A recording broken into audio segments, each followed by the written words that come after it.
Hyderabad MP ఎన్నికల politics మరింత వేడెక్కాయి. ఎంఐఎంకు గుండెకాయిన ఈ సీట్ను తిరిగి నిలబెట్టుకోవాలని సిట్టింగ్ ఎంపీ అసాదుద్దీన్ ఓవైసీ అన్ని ప్రయత్నాలు చేస్తున్నారు.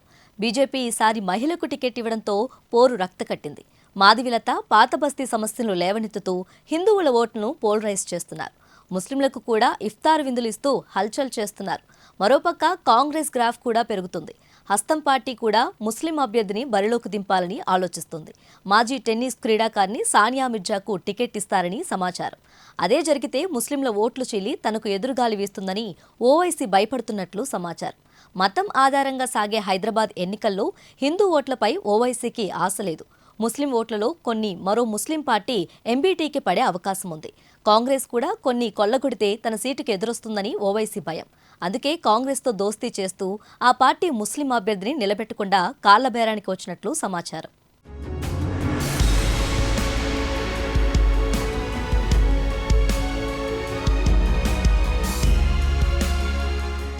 హైదరాబాద్ మజ్లిస్ పార్టీ అడ్డా 40 ఏళ్లుగా ఆకుపచ్చ గాలిపటమే రివ్వున ఎగురుతుంది.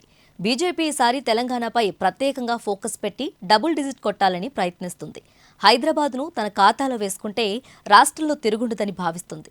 అందుకే వ్యూహాత్మకంగా ఈసారి ఫైర్ బ్రాండ్ హిందూ మహిళను రంగంలోకి దింపింది. మాదివిలత సోషల్ మీడియాను పూర్తి స్థాయిలో వాడుకుంటున్నారు. గతంలో బీజేపీ అభ్యర్థులు కేవలం నియోజకవర్గానికే పరిమితమై ప్రచారం చేసుకునేవాళ్ళు.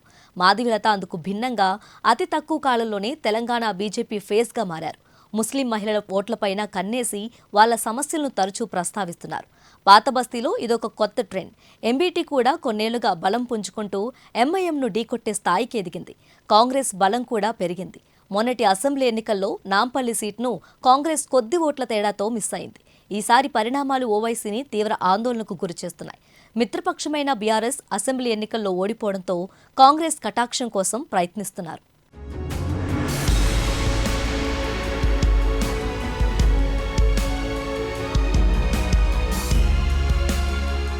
హైదరాబాద్ ఎంపీ సీటు పరిధిలోని 7 అసెంబ్లీ నియోజకవర్గాల్లో ఒక్క గోష్మహల్ తప్ప మిగిలినవన్నీ ఎంఐఎం ఖాతాలో ఉన్నాయి. అయితే అసెంబ్లీ ఎన్నికల్లో 2% పైగా ఓట్లను కోల్పోయింది.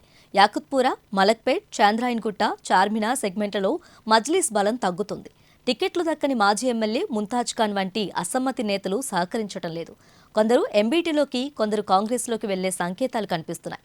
దూరమవుతున్న నేతలకు తిరిగి దగ్గర కావడానికి ఓవైసీ ఇఫ్తార్ విందులిస్తూ స్వయంగా ఇళ్లకు వెళ్లి ఆహ్వానిస్తున్నారు. కాంగ్రెస్ సాయం కోసం కూడా పావులు కదుపుతున్నారు. అసెంబ్లీ ఎన్నికల్లో జీహెచ్ఎంసీ పరిధిలో సత్తా చాటలేకపోయిన కాంగ్రెస్ ఎంపీ ఎన్నికల్లో ఆ పరిస్థితి కనిపించకూడదని పట్టుదలగా ఉంది. హైదరాబాద్ ఎంపీ టికెట్ను ముస్లిం అభ్యర్థికి ఇవ్వాలని యోచిస్తోంది. అదే జరిగితే ముస్లింల ఓట్లు చీలి ఓవైసీ గెలుపు అవకాశాలు దెబ్బతింటాయి. హైదరాబాద్ గత 4 ఎంపీ ఎన్నికల్లోనూ గమనిస్తే కాంగ్రెస్ కొన్ని ఎన్నికల్లో 2 లక్షలకు పైగా ఓట్లను, కొన్ని ఎన్నికల్లో 50,000 ఓట్లు సంపాదించింది. ఇప్పుడున్న ఊపులో హస్తానికి కనీసం 1,00,000 ఓట్లు పడినా గాలిపటం తెగిపోయే పరిస్థితి.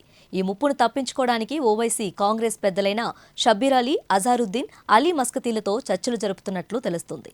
ముస్లింను కాకుండా ఇతర మతాలకు చెందిన అభ్యర్థిని నిలబెట్టాలని బేరం పెట్టినట్లు సమాచారం. అందుకు బదులుగా జీహెచ్ఎంసీ ఎన్నికల్లో సాయం చేస్తామని చెబుతున్నట్లు వార్తలొస్తున్నాయి.